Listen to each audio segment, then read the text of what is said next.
So here we are again, after, I don't really know how long, it's been quite a while, but the new record is not quite as new. It's been out since May 13th of 2014, and the response, honestly, has been unbelievable. You know, for something that's been released independently and promoted very unconventionally. It's been great, and it's growing still. But, you know, aside from all the nice things that people are saying to me about it, I get asked a lot of questions about the record, mostly about the process of that record. The two questions that I get asked the most are,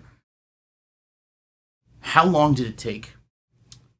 And how did you get all the guitar sounds, particularly the rhythm guitar sounds? This always happens without fail. So, finally, I'm taking this opportunity to kind of go into all of this from soup to nuts, literally. We're talking everything from the pick all the way to over there somewhere where, you know, where it was all done in Pro Tools and being mixed and everything like that. So, bear with me. I hope you dig it, and hopefully this kind of clarifies a few things and probably surprises a good amount of people. Anyway, let's consult the videotape, shall we? So before we go any further, there's some stuff that you should know about how I made this record. I wrote and demoed and tracked the entire album in Logic, and then I moved it over to Pro Tools for most of the final editing, and the entirety of mixing was also done in Pro Tools.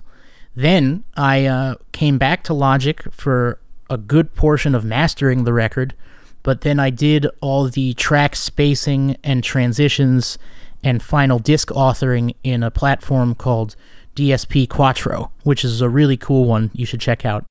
And also, you know, the stuff that you're about to hear in some cases is unedited takes, and it might contain, you know, hand or string noises, and in some other cases is unmixed audio versus what's on the actual record, but it's the exact same performances that are on the record, and sonically it's not much different. In order for me to do this properly, I really wanted you to have the real stuff that's actually on the record without substituting anything. So I hope you enjoy it. Here we go.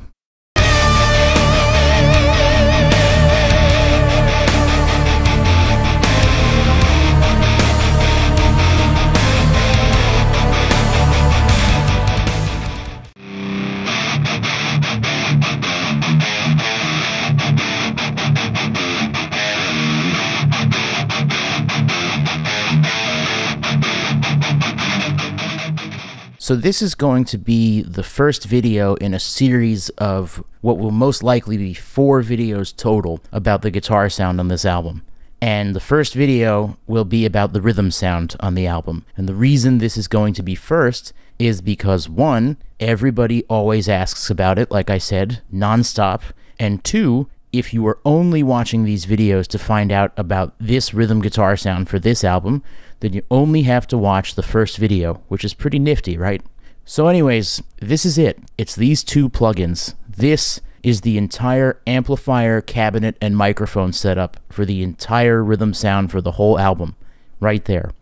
So you're looking at that and you're probably wondering, you know, Jeremy, you're a real engineer, and why are you using this stuff when you always talk about using real microphones and real amplifiers and real speakers and all that stuff? Well, the answer is very simple. I love using all that stuff, but it's a little difficult to use all that stuff when you're 5 stories up with paper-thin walls in an apartment. So what you're seeing here is not really a function of a cheap and easy solution. This is actually something that I tested out rigorously, even before I started demoing the record. And what you're seeing here, although minimalistic, is what I preferred and what was exactly the sound I wanted for this record, or otherwise I wouldn't have done it. So let's go into what's going on here. So on the left, you're seeing this amp simulator, and this is made by a guy that makes a bunch of different amp simulators, and they're all freeware, and regardless of whether they cost any money or not, they sound excellent. But what makes this one a little bit different is that all of the other ones he makes are based on existing real-life amplifiers. So, for example, he has one that is supposed to emulate an Engel Powerball, and he has another which is supposed to emulate a bunch of different Marshalls. And this one is actually his own design. It's a completely new design, and it's not really based on anything in the real world. And to tell you the truth, I mean, this thing is just so unbelievably aggressive sounding. It has the most incredibly fast transient response of really anything I've ever tried. There's probably a handful of tube amps on the face of the planet that can do anything even close to this, and I've used most of them.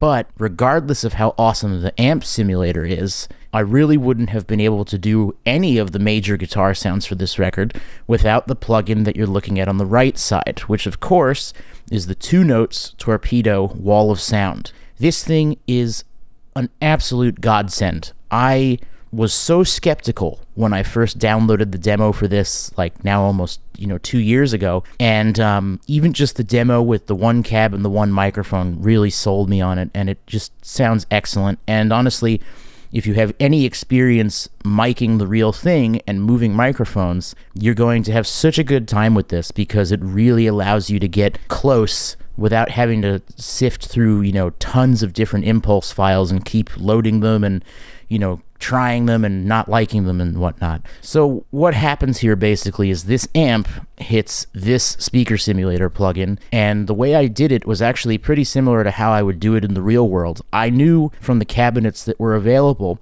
that I wanted to use the cabinet, which is a diesel cabinet basically, and that the primary mic was going to be an SM57. And so I set that up, and I actually placed the 57 in a position that I normally would place it on the real thing, which is right straddling over the boundary where the cone meets the cap of the speaker. And it's pretty much right onto the grill cloth for that. So once I had that set, then I started dialing the amp in. And then after I had dialed the amp in to where I wanted it, I then went and I took a second microphone, which in this case is supposed to be a Beyerdynamic M160, which is a ribbon.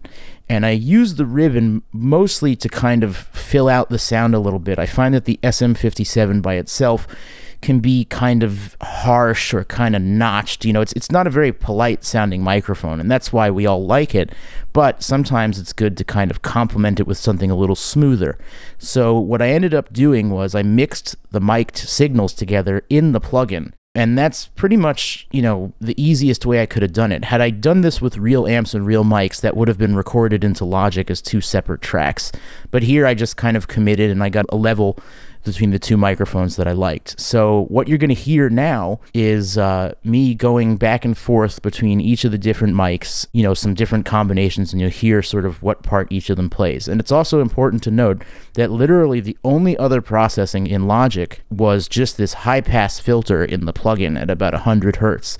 And the only other processing for the rest of the record, for the mix, was just a little bit of frequency-based compression around the palm mutes, and just a little bit of EQ to just fit the guitars into the mix, not to change the sound, but actually just to preserve the sound and make sure they had room. And that's literally it. I mean, 99% of the amp sound of this record happens with just these 2 plugins. So yeah. Mystery solved.